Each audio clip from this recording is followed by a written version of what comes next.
Enfin, le mystérieux quatrième rocher du Soleil a été ciblé par le télescope le plus puissant du monde, le télescope James Webb. Le 5 septembre, Webb a commencé à transmettre les premières images et spectres de Mars. Les images ont été publiées le 19 septembre. Les images ne sont rien moins que fascinantes. Elles montrent une planète Mars à couper le souffle, qui, même géographiquement, semble avoir autrefois accueilli des océans. Pendant plus de 100 ans, les scientifiques de l'espace ont été obsédés par Mars, notre plus proche voisine. Toutes les données qu'ils ont inlassablement collectées au fil des ans indiquaient que Mars était autrefois une planète habitable luxuriante, dotée d'une atmosphère épaisse et d'océans qui, pour des raisons mystérieuses et délicates, ont disparu. Aujourd'hui, avec l'aide de Webb, ils vont résoudre ce mystère et peut-être ouvrir la voie à une colonisation humaine efficace, sûre et pratique de Mars. Restez à l'écoute pour en savoir plus sur la planète qui est appelée à devenir la première véritable colonie spatiale de l'humanité. La planète qui fera de nous des espèces multiplanétaires. Et sur ce que fait Webb pour nous aider à atteindre ces objectifs. En 1610, l'astronome, physicien et ingénieur italien Galileo de Galilée a observé Mars et a ouvert les portes du ciel à la fascination et à l'imagination sans fin de la race humaine. Au cours des siècles suivants, d'innombrables astronomes ont passé une grande partie de leur vie à perfectionner des télescopes dans le seul but d'explorer Mars, avec plus de détails. Au XIXe siècle, certains astronomes comme le célèbre Percival Lowell pensaient que le réseau de canaux longs et rectilignes sur Mars laissait entrevoir une possible civilisation avancée actuelle ou ancienne, disparue depuis longtemps. Au XXe et XXIe siècle, d'autres découvertes ont laissé entendre que Mars était non seulement aussi habitable que la Terre dans un passé lointain, mais qu'elle était même occupée par une ancienne civilisation extraterrestre avancée, qui a disparu lorsque ses océans et son atmosphère ont disparu pour des raisons que les scientifiques n'ont toujours pas déchiffrées. C'est désormais possible avec l'aide du télescope James Webb. Viser Mars avec Webb a toujours été dans l'esprit de la NASA. En fait, dès les premiers jours, lorsque Webb était encore en construction, un projet appelé The Guaranteed Time Observation Project a été mis en place pour fournir un temps garanti dédié à l'exploration de Mars par Webb. Les images et les spectres récents de Mars, qui sont encore en cours d'analyse par les scientifiques, font partie du cycle 1 de l'observation de Mars par Webb, et d'autres cycles seront suivis à l'avenir. La Terre est le 3e caillou en partant du Soleil, et Mars le 4e. Néanmoins, sa proximité avec la Terre ne signifie pas que l'envoi de missions habitées est facile. La distance est assez grande, et technologiquement parlant, nous n'avons pas encore les moyens de le faire en toute sécurité. La Lune est beaucoup plus proche de la Terre et nous y sommes allés qu'une seule fois. Mars fait environ la moitié de la taille de la planète Terre, à 38% de sa gravité, et met plus de temps à effectuer une orbite autour du Soleil, mais, fait intéressant, elle tourne autour de son axe à peu près à la même vitesse que la Terre. Une année sur Mars dure 687 jours terrestres. Et un jour martien dure exactement 24 heures et 37 minutes. Aussi passionnante que ces informations puissent paraître, Mars est toujours englouti dans une fine atmosphère, principalement composée de dioxyde de carbone, qui devient périodiquement riche en méthane, ce qui signifie que les humains ne peuvent pas y respirer, et mourraient instantanément sans combinaison spatiale. En fait, si vous essayez de respirer sur Mars sans combinaison spatiale, vous suffoquerez immédiatement et, en raison de la faible pression atmosphérique, votre sang bouillera littéralement, ce qui n'est pas très joli. Néanmoins, des quantités d'eau vraiment massives sont piégées dans les calottes polaires de la planète rouge et enfouies sous sa surface désertique, rigide et stérile. Ce qui signifie qu'une fois que nous y serons arrivés et que nous commencerons à la coloniser dans de grandes structures en forme de dôme, nous aurons de l'eau pour boire, nous baigner, remplir nos piscines, surtout cultiver, et donc avoir de la nourriture en abondance, et peut-être quelques poissons. Les images de Mars capturées par Webb jusqu'à présent confirment sans aucun doute ce que les scientifiques soupçonnaient depuis longtemps. En effet, les caractéristiques de la surface martienne sont incontestablement le résultat d'un ancien écoulement d'eau. Ces caractéristiques évoquent des ruisseaux ramifiés, des vallées fluviales, des bassins et des deltas. Les images semblent également confirmer que l'hémisphère nord de Mars a été recouvert d'un vaste océan dans un passé lointain. D'autres endroits de la mystérieuse planète rouge indiquent que des tempêtes de pluie ont détrempé le paysage, que des lacs se sont accumulés et que des rivières ont jailli pendant de très longues périodes, suffisantes pour sculpter le terrain de la planète. Savez-vous ce que cela signifie?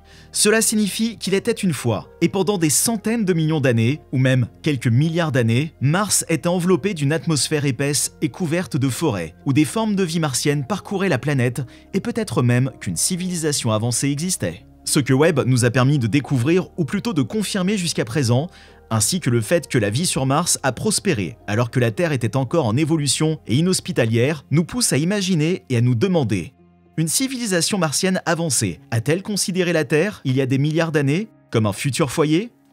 Et a-t-elle trouvé le moyen de contribuer au processus d'évolution de la Terre pour la rendre compatible avec sa biologie? Sommes-nous des Martiens? Nous savons que Mars était autrefois vivante et qu'elle est maintenant morte. Mais comment et pourquoi? Tout ce que nous savons à l'heure actuelle, mais que nous sommes sur le point de découvrir à l'aide de Webb, c'est qu'à un moment donné, Mars a subi une transformation très spectaculaire et est passé de l'état de terre à celui d'enveloppe poussiéreuse et sèche que nous voyons aujourd'hui. La question qui se pose maintenant est la suivante. Que s'est-il passé?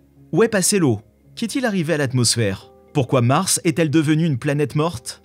Heureusement, le satellite Webb nous aide à déchiffrer les changements considérables qui se sont produits dans le climat martien et qui ont fondamentalement modifié la planète et l'ont rendue morte. Il nous permet également de rechercher des biosignatures, c'est-à-dire des signes qui pourraient révéler si la vie était vraiment abondante sur la planète dans le passé, et s'il existe encore des types de formes de vie microbiennes ou souterraines qui ont survécu à cette transformation massive plutôt cataclysmique.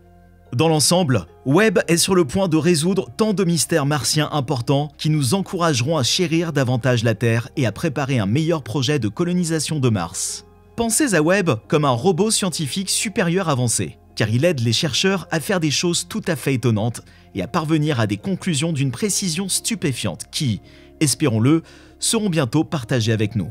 Il aide les scientifiques à estimer la quantité d'eau présente sur la planète rouge et la façon dont elle a disparu en mesurant l'abondance de deux formes d'eau légèrement différentes dans son atmosphère, à savoir l'eau normale, que nous connaissons tous, H2O, et l'eau lourde, HDO, dans laquelle un atome d'hydrogène est remplacé par du deutérium présent dans la nature. L'échappement préférentiel de l'hydrogène léger au fil du temps entraînerait alors un rapport biaisé entre H2O et HDO sur Mars, indiquant la quantité d'eau qui s'est échappée dans l'espace, et déterminant également la manière dont l'eau s'est échangée entre la glace polaire, l'atmosphère et le sol. Webb sera en mesure de mesurer ce rapport à différents moments, saisons et endroits. Webb permettrait également de résoudre le mystère des panaches de méthane qui semblent apparaître périodiquement dans l'atmosphère martienne. Ce qui est cool dans cette partie est le fait que le méthane est souvent généré par des bactéries. Et comme vous le savez déjà, là où il y a des bactéries, il y a de l'évolution et de la vie. En outre, Webb capturera de nombreuses images et spectres avec la résolution spectrale nécessaire pour étudier les phénomènes à court terme, tels que les tempêtes de poussière, les régimes climatiques, les changements saisonniers et les divers processus qui se produisent à différents moments sur Mars, comme le jour, le coucher du soleil et la nuit. Que réserve l'avenir pour Mars? Une fois tous les 26 mois, la Terre et Mars sont alignés de manière à minimiser la durée et le coût des voyages, ce qui permet aux vaisseaux spatiaux d'effectuer le voyage interplanétaire en 6 mois environ avec le type de technologie dont nous disposons actuellement. À l'heure actuelle, Webb fournit des données extrêmement précieuses qui, une fois combinées à d'autres données recueillies par les différents robots actuellement exploités par la NASA et d'autres agences spatiales sur Mars, feront de ce voyage interplanétaire un pari sûr de réussite. La NASA construit actuellement une capsule spatiale appelée Orion, conçue pour transporter les humains vers la planète rouge. Les développeurs d'Orion profitent déjà des observations de Webb sur Mars et améliorent et ajustent la conception d'Orion en conséquence. Je suis sûr qu'Elon Musk est également en train de sauter de joie. Tout ceci étant dit, je suis obligé de vous informer que l'observation de Mars avec Webb n'est pas si facile que cela, car Webb est conçu pour pouvoir détecter des cibles extrêmement faibles et lointaines. Mais Mars est brillante et très proche, et les scientifiques sont donc très prudents pour éviter d'inonder de lumière les instruments délicats de Webb. Ne prenez pas cela comme une déception, cela signifie seulement que les choses ne se dérouleront pas aussi vite que nous le souhaitons tous, et s'il vous plaît. En conclusion, Mars sera conquise et colonisée. Elle fera de nous des espèces multiplanétaires et ses ressources seront utilisées pour construire d'immenses cités sous dôme, avec des usines produisant des vaisseaux spatiaux, qui nous emmèneront aux confins de notre galaxie, voire au-delà. Ce n'est pas de la science-fiction. En ce moment même, quelques sociétés travaillent à la conception d'imprimantes 3D capables de fonctionner sur Mars. Ces imprimantes utiliseront le sol et l'eau de Mars et les combineront avec d'autres ingrédients pour créer de grands habitats structurellement solides, qui ne nécessiteront que de très peu ou pas de ressources terrestres. Croisez les doigts et faites marcher votre imagination à plein régime. Ce qui n'était qu'un rêve et une fantaisie hier est appelé à devenir la réalité de demain.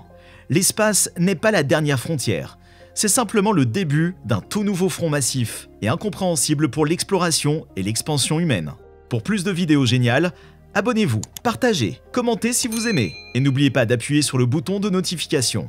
Car nous travaillons toujours pour vous apporter les meilleures vidéos d'astronomie et d'espace les plus précises. Génial!